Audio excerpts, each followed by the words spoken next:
also for this speech. All the best, Toastmaster. Toastmaster Suryansh, let us hope. Let us hope, Toastmaster Suryansh.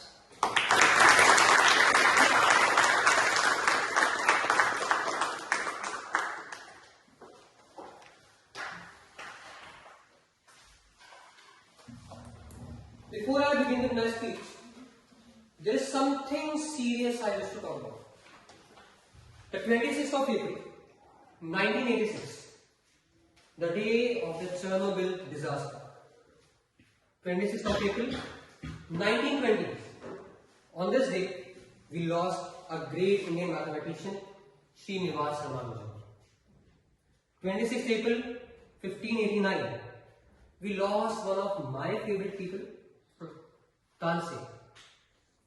This one is particularly bad. 26th April 2003. The day on which I was born. Greetings, ladies and gentlemen. I am Toastmaster Suryansh. People call me by many names: Saransh, Suryavansh, Suryavansham, Suryavanshi, and rarely they call me Suryansh as well. My ex-girlfriend used to call me Jan during the relationship and Jana after the relationship. I was born in Amesdale. Whenever I talk about this, I am reminded of a very good friend of mine who was preparing for the NEET examination. He was very passionate about studying at Amesdale, but unfortunately he couldn't make it. By the time he reached, he died of asphyxia. But I'd like to thank him for coming to see my speech today. Toastmaster Mukesh, he's sitting just next to me. He's fine, he's fine. Don't worry about it. So, trust me when I say this, I am a narcissist. I am a narcissist. I can go on and on about how I secured All India Rank 1 in the National Sanskrit Olympiad. That too, 4 years ago. I can speak about how I was interviewed thrice by the All India Radio, got published 8 to 9 times in newspapers, was featured on DD News TV program, and also won state level speech competition here organized by the Delhi government. But I won't talk about that today. Today, my dear friends, I wish to share an incident with all of you. An incident which is very close to my heart. When I was in class 7, I was very passionate about 2 languages. None of them is English, Hindi and Sanskrit. I qualified for the zonals of Hindi extended and Sanskrit Shlokuchari. Right now, this may not look like a very big deal, but to my 7th class self who wanted to excel in both these languages, this meant something. Now the problem was, both of these competitions were to be held on the same day, at the same time, and at different venues. To add to the problems, the school refused to provide any sort of transportation because the school trip was being organized at that time. My father suggested me to focus on only one of the competitions, preferably the Sanskrit one, but 7th class me was very adamant to attend only one of these. So it was decided that somehow me and my mom will manage to attend both the competitions. We left early in the morning. We reached the venue of the Sanskrit competition earlier than the organizers themselves. I was the first one to perform and the first one to leave. As soon as the competition ended, we rushed out of the venue. It was very difficult to find an auto rickshaw. Somehow we found one in which 2 passengers were already seated. We were extremely nervous, me and my mom. My mom continually kept telling the rickshaw driver that the child has a competition, he has to leave, please hurry, please hurry, please hurry, please hurry. The driver, on the other hand, was very calm. He was very composed.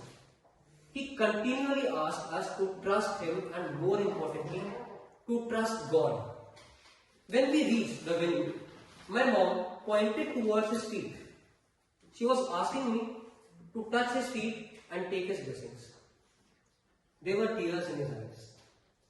Probably he had never experienced such a kind of thing before. To this day, I don't know what made him say this, but of all things, he said, don't feel hopeless. Son, whatever happens, don't ever feel hopeless. We smiled at him and we left. Running as fast as we could, we reached the venue, and as soon as we reached, we are told that the competition has ended. I couldn't believe it. All of this in vain, all these struggles, all the efforts. Why? I became hopeless. Completely hopeless. And then, the voices in my head, as though it was some divine intervention, kept on saying, don't feel hopeless. Don't ever feel hopeless. Don't ever feel hopeless. We stood up, we went to the judges, we went to the organizers, we talked to a bunch of other people, and they agreed. On that day, not only did I attend both the competitions, but I also won in both of them. I have never been able to meet the driver to this day, but I really wish that someday, anyway, I do meet him, because I want to thank him for he gave me hope. Now, ladies and gentlemen, speaking of hope, I am reminded of a very beautiful story my mother used to tell me. This is about a woman she knew personally. The woman loved the children. She wanted to nurture them, stitch clothes for them, feed them, make them smile with them, make them laugh and laugh with them.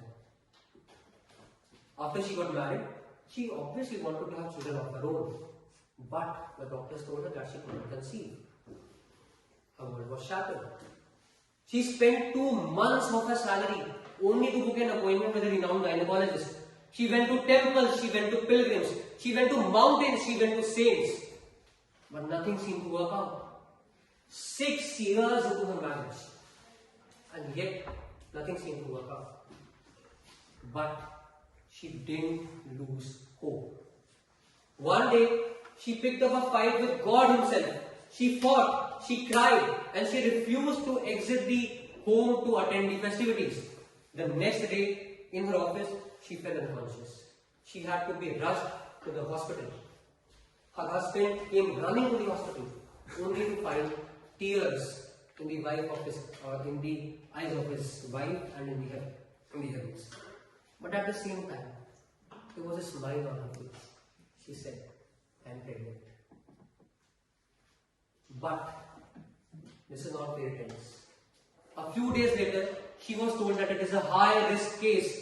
Either you will survive or the child. But she had faith. She did not quit. She had faith stronger than the strongest of powers in the universe.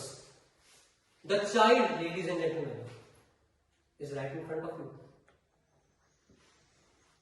This is the story of how I was born. This is a story of hope. This is a story of courage. This is the story of the most courageous woman I know.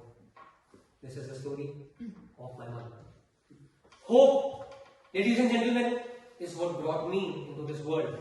Hope, ladies and gentlemen, is what makes life worth living. Hope, ladies and gentlemen, is what keeps us alive. Even in the most dire of circumstances, when everything seems to die, hope lives. Life is like an unfinished poem. Some part of it is waiting to be read, some part of it is waiting to be interpreted, and the rest is still unwritten. While destiny may write the very first lines of it, we shall be the ones to complete the poem. Life is not what we see, listen to, or feel. Life is what we perceive. Change our perception and our life shall change. There will be times when you feel like giving up. There will be times when you shall bleed. But, my dear friends, the blood running in your veins indicates that you are still alive. And while you are alive, why must you quit? Why must you accept defeat? Why must we fear one small challenge when all of us have ambitions that soar higher in the sky than the highest of mountains? This, when translated into a language we all speak and understand, reads, अभी तो दौड़ रहा है रग रग में, अभी तो दौड़ रहा है रग रग में, रुकूं क्यों भला जिस्म में जान बाकी है, डरना क्यों एक चुनौती से, हासिल करना सारा जहान बाकी है, हासिल करना सारा जहान बाकी है. With that, I conclude my speech and I hand the stage back to the KMOD Toastmaster. Thank you.